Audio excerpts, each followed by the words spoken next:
ideas as to what to do in the near future. I figured I'd get myself at the do a few time trials and see beat any times, just for a bit of fun, and hopefully a little bit of a tutorial on some of the oxide times that happen in the game. I'll start off basic with Crash Cove. I'll challenge all my ghosts here. I've been playing as Spyro for a little bit, but just to change it up a little bit, I think I'm going to go with Crunch. The key to some of these tracks is you've got to use, some of them are that like straightforward, where there's no like blue fire mode or anything like that. So using faster characters in certain situations really does benefit. In fact, I'll get the UK sticker on here from the first Grand Prix.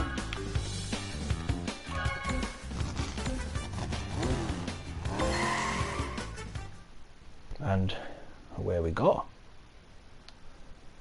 So this is Crash Cove, the first track in the game.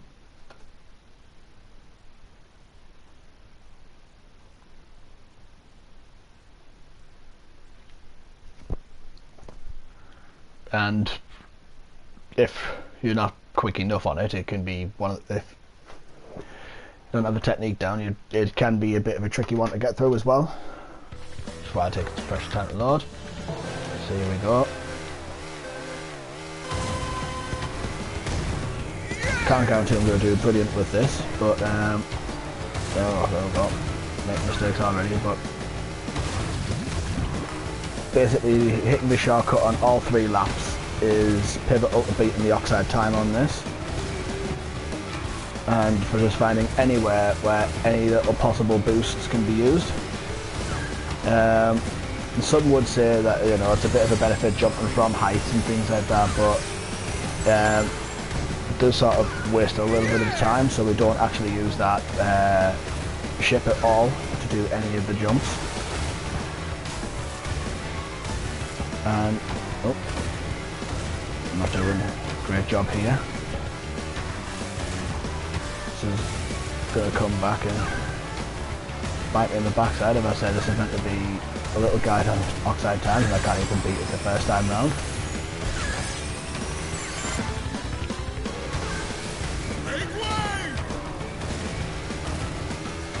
Right. Like I said, these straightforward ones can be a bit tricky if you don't do it right, and I have not done this right. Well, that was a bit of a fail in a way to start a broadcast. Still not bad time-wise, but could have been a lot better. Let's just see if I can beat it this time.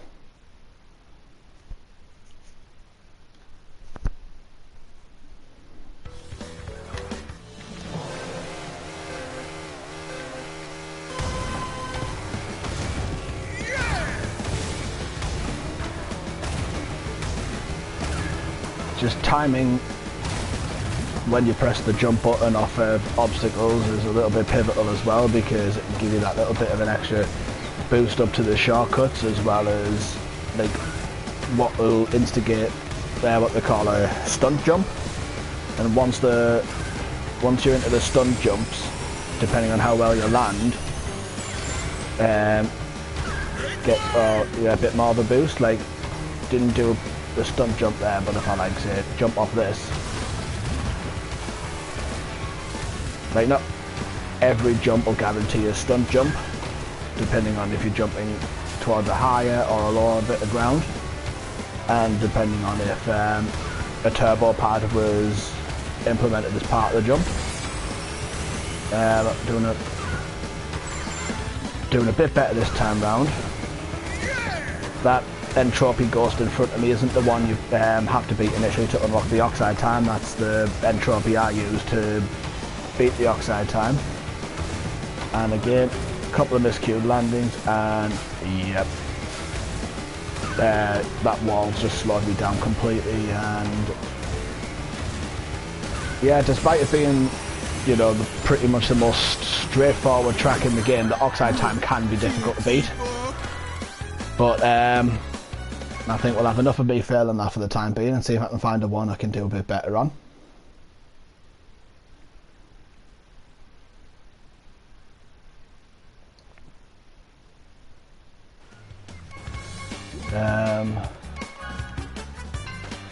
Let's see, anything I can improve my time on.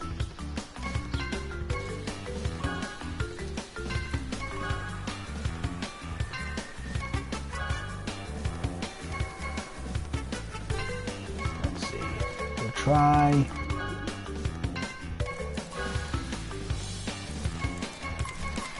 This could have varying degrees of success. We'll try for Sewer Speedway.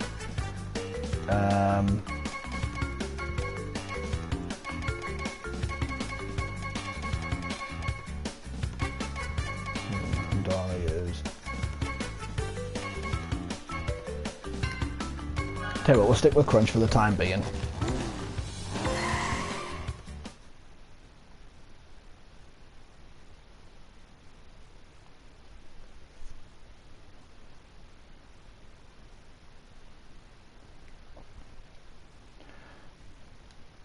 With Sewer Speedway, it has one of the trickiest shortcuts in the game to hit.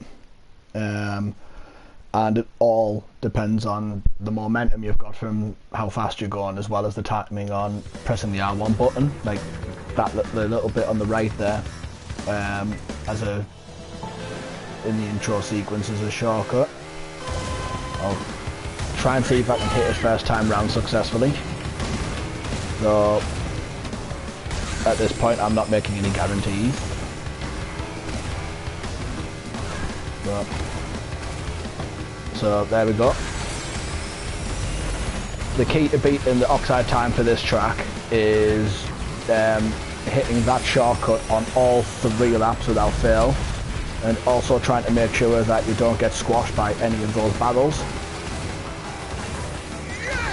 Otherwise, the moment one of those 2 things happens, it's pretty much game over for this track, and you pretty much just have to restart from the beginning. Because you'll need all the momentum you can get, because oxide will keep that momentum up. This run's actually going a lot better for me than it usually does, as this usually doesn't usually go this well. But again, this could be me speaking too soon.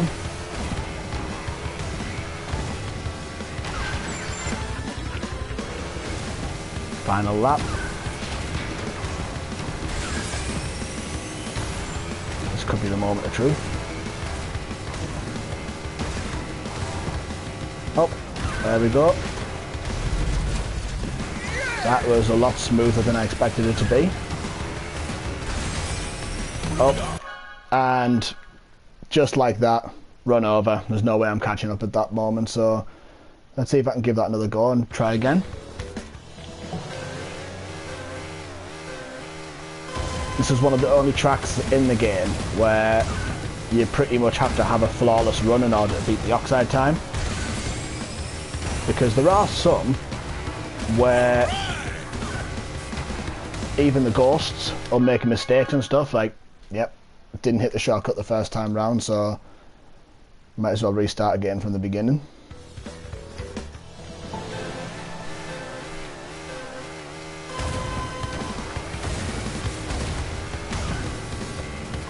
Right, see if I can do this, see if 3rd time's the charm for this course.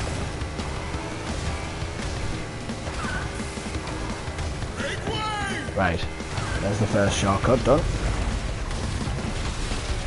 And the thing about the drift boost as well is that you can actually do the mid-air while you're coming away from the shortcuts. You don't have to strictly be like on the ground to be able to perform the drift boosts, which is great for like when you know, land back on the ground again and just continue your momentum from that point.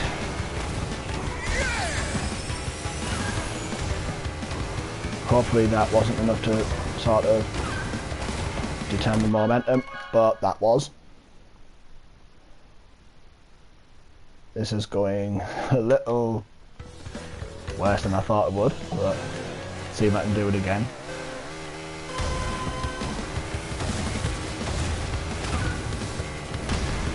What also helps in these is the little booster meter at the bottom right. It fills up into 3 different bars. If you, I'm obviously playing using PS4, so to be able to do the drift boosts, I prefer using R1 to do the jump to start the drift, and then L1 to initiate the boosts. The bottom right gives you a meter, so if you try to boost before the first black line, you'll just fill the boost altogether and you'll gain no momentum for it. Then it gives you a bit of leniency into getting a good boost out of it. And I've been squashed there, so that's not going to do any good.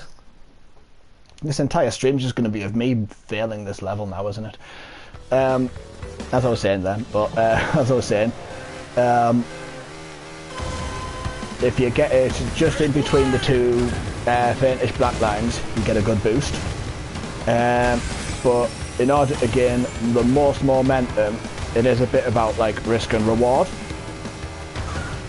But if you get it into the very end bit without it going too far, you can get like a perfect bit of turbo boost, like drift boost even, and that just gives you the most momentum and speed going forward, which again is quite important to time well if you want to get the oxide times in this game. Because in the original one, in the original Crash Team Racing, the oxide times in my opinion were like pretty much like nigh on impossible to get, but with some of the new mechanics in the game and that, it makes it a little bit easier to get some of these times. I think I'm going to try this one last time, and then, so as not to bore people with this, me failing too many times on this, I'll try another track.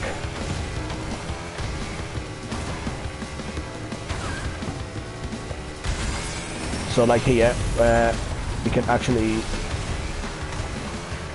use the drift boosts when descending from a height, which can be a benefit, and I've just got squashed. So I'll do a different track now, because I don't want to, like I said, I don't want to bore people with just failing the same one over and over again, and we'll try something a little bit different. Different character stats have their benefits for different tracks. So, for example, I don't know, Electron Avenue. I personally prefer to use a character with a slightly better turn, but not one of the slow characters. So, one of my usual preferred characters is Engine. Just because of how his stats work in that. He's an acceleration character with a little less speed than the likes of Crunch and Spyro and that. But I feel like he has just the right stats to be able to cope with a track like this quite effectively. Let's see, I have ice elemental wheels. Yeah, not like that paint job. Let's go.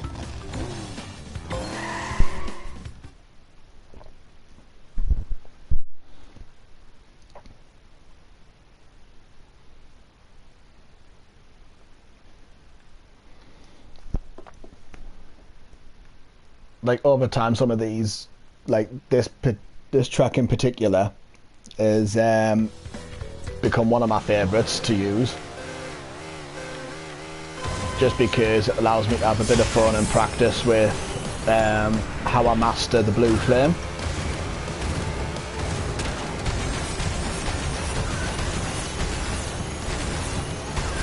Right, let's get this blue flame back on and catch up.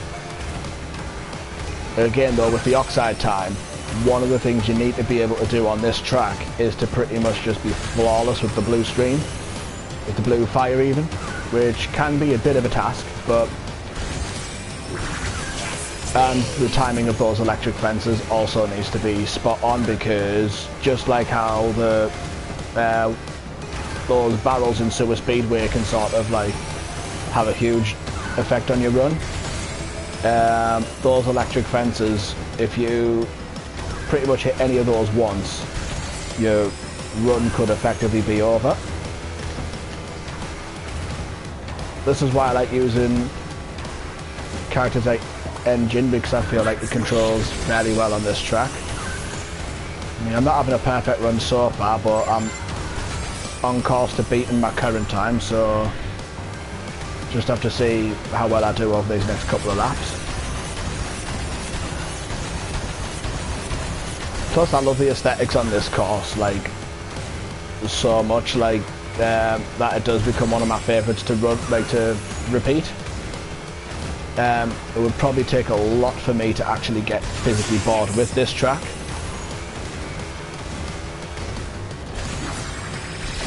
Oh, yep, just like that. Now it's going to take us a few moments to be able to try and catch up. But there are some tracks where even some of the ghosts will like have a bit of a flaw in their run, and that can be exploited.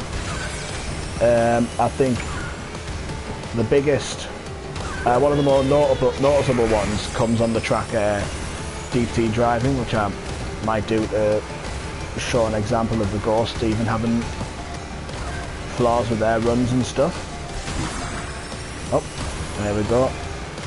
So it's not completely detrimental to beat an Oxide if you have at least one running with an electric fence, but ideally, to get the best possible times, trying to avoid those and get a flawless run with this blue flame will obviously give you so much more of an advantage when trying to go for this time. And I'm a little bit behind my ghost as well, but if I can take over him and beat my own time, I'm quite pleased with it. But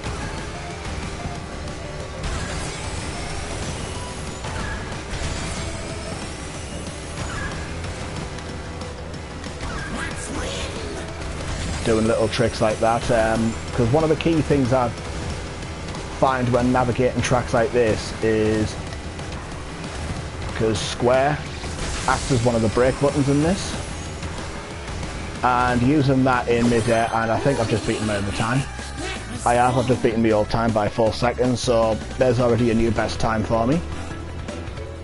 That's possibly the best lap I've done on this track actually, so yeah, I guess this talking thing has its perks.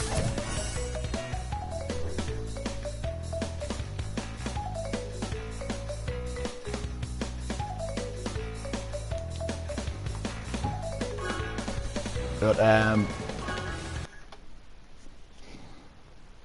let's see if there are tracks. I'll try going for a one where a ghost does have a, like, there are some where the ghosts do, like, don't take certain shortcuts, or they do have a bit of a flaw in it. So we'll go Deep Sea Driving. It was apparent I used a fast character for this, so use Spyro, because over the course of the Grand Prix when it's been on for this game, from the moment I unlocked him, I've had so much fun using Spyro.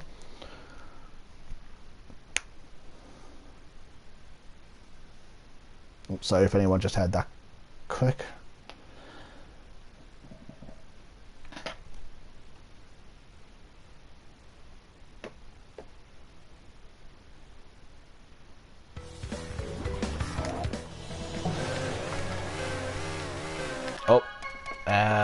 It would help if I actually activated the ghosts so people could see where the flaws were.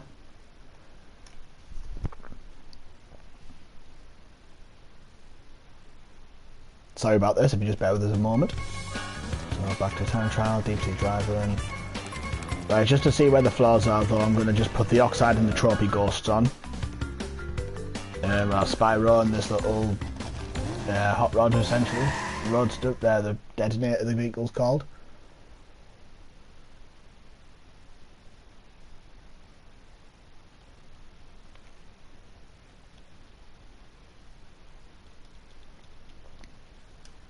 and then once the track loads up, hopefully, because the map in the bottom right indicates where all the racers are on the track, and it'll be moments when the ghost characters, which in this occasion are Oxide and Entropy, when they stop and come to a standstill, that's when you'll notice that even the ghost racers in this have flaws. See, the Oxide usually goes over that, but because I don't have enough momentum, I'm just going to do this where I can pick up the momentum a little bit. And this track is pretty difficult to do a flawless run off because there's going to be spinning obstacles all over the place, and it is fun to try and get as much use of the blue fire as possible, but it's these spinning bits there, like Oxide's Ghost had a bit of a stop start just then. So even the Ghost, like the Oxide bit, had a bit of a spin in with one of the obstacles, and it gives you a chance to sort of exploit that mistake that the Ghost had made and get a bit of a speed on.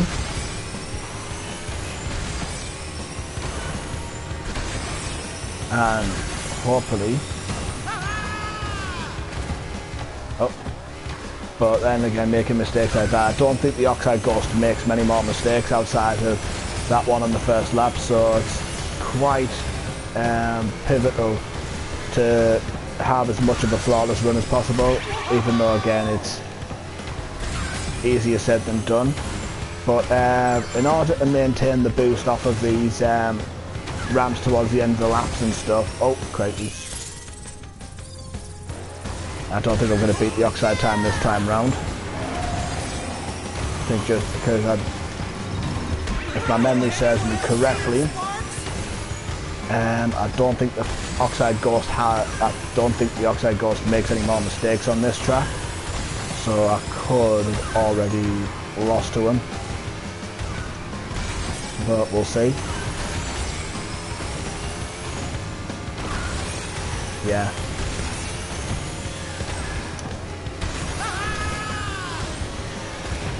And then something I didn't know in time trial up until like a few weeks ago is that the ghosts just stop. They just, on the map, they just stop. So I've got my third best time on there, so that's alright, but not the best I could have done. But yeah, that was just me wanting to show off, you know, some moments when the ghost racers do have little hiccups in there, so you're able to sort of try and exploit that. One time trial I'm going to go through just for the fun of it is in Engine Labs now. I'm not going to be able to beat the time by any stretch of the imagination because, as you can see, my best time's 1:19 and the Oxide's 2:39. When an update was done, there was a bit of a bug or a glitch where if you exploited a certain area in the track, then you were able to basically take a massive shortcut, skip near enough the entire lap and get the race done in ridiculous record times. But I think the patch has been fixed up since then, so I'm not expecting to get anywhere near that 1:19. I'm going to do the track as it's intended and just have a bit of fun with it, because this is again kind of like Electron Avenue, where near all the turbo pads instigate that blue fire, and we'll just see if I can get as close to beating my best time on the track as it's intended rather than the exploit, because I literally just did the exploit bit to test it out and see how well it worked. But if it ever came to online play, that's not something I'd ever do.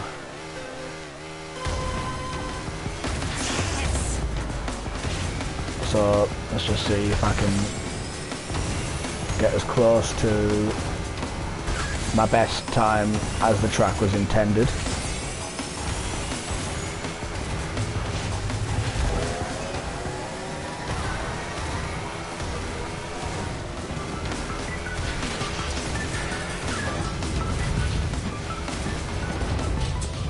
Uh-oh. Well, that's a run over, because Oxide will keep a hold of that blue flame for quite a fair bit of time.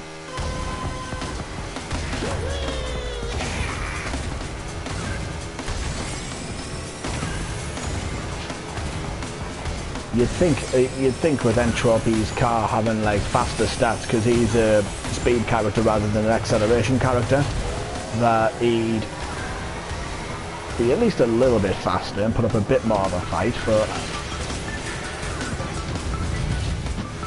it's a nice way to test players' memories of the track and that before they get put straight up against the Oxide time.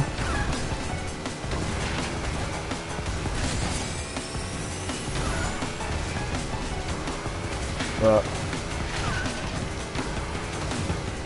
the challenge for me now is just keeping this blue flame up for the rest of the race. Okay, it hasn't happened so far, but I'm a decent distance ahead of Oxide's Ghost.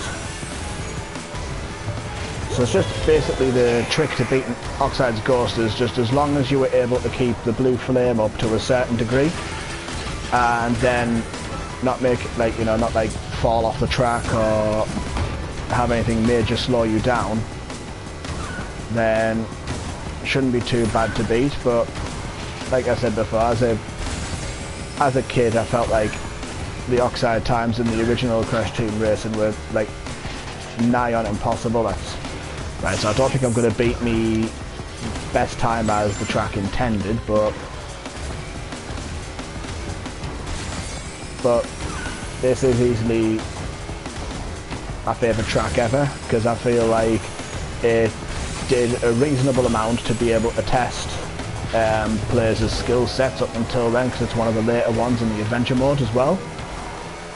So it was just enough to sort of like test people's skills, see how they adapted to like tight corners, to, you know, faster than usual boost and that, to fairly tricky obstacles. And as well as that, I just love the aesthetic of the area, and for as far as the actual game goes, it's one of my favourite music pieces in it as well. So not my best time on how the track intended it by a couple of seconds, but not too bad at the same time.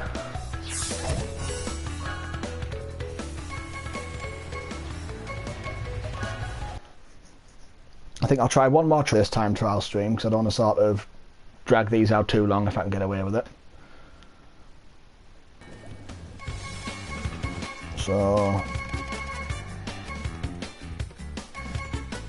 tell you what, we'll end on a newer note, and I'll challenge me Spyro Ghost and Spyro Circuit.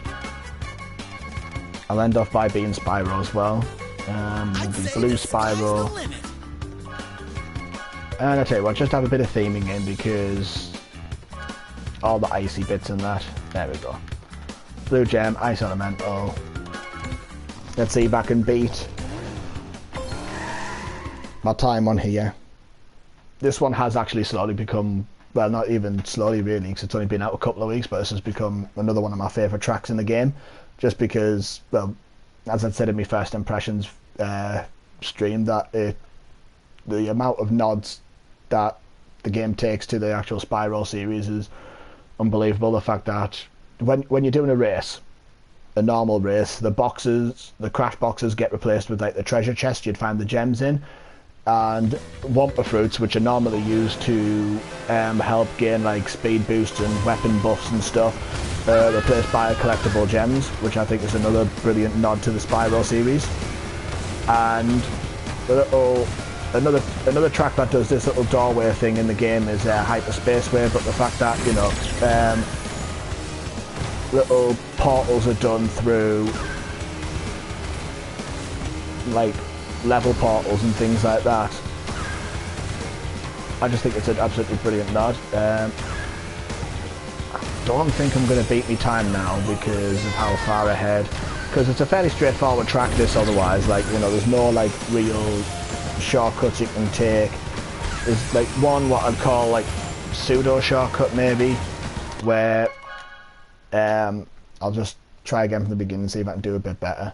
But there's like one pseudo shortcut where you can jump over a certain amount of the track in the second part of it, but outside of that you have literally just got to stick with the race as like with the track as much as possible.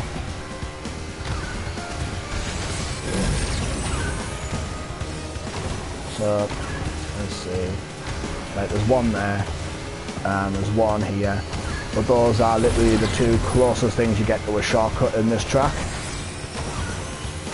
I know some people have said they found like it's like it's not really like a lap skip glitch, which is apparently around about that area of the track, but no matter luck, if I tried for something like that I'd probably mess it up, so I'm just going for as nature intended. Up, and I've slowed down by quite a bit.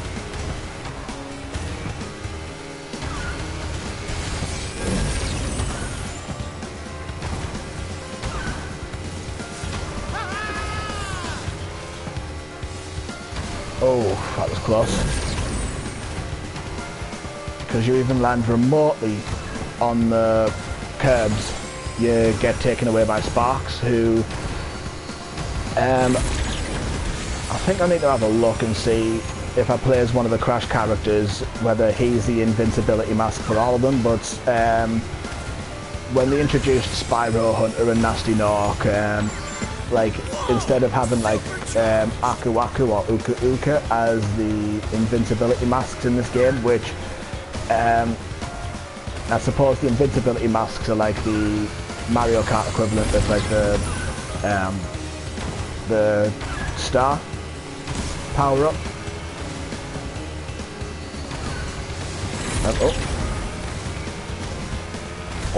Okay, if I'm not going to beat my time, I want to at least try and see if I can take over Oxide.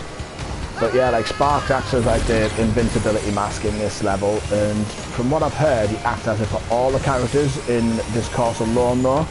So like, anything outside, you get your own respective mask. But and no, I didn't quite beat Oxide this time, but You could beat me if you stop dragging your to be fair, best time, it's not too bad.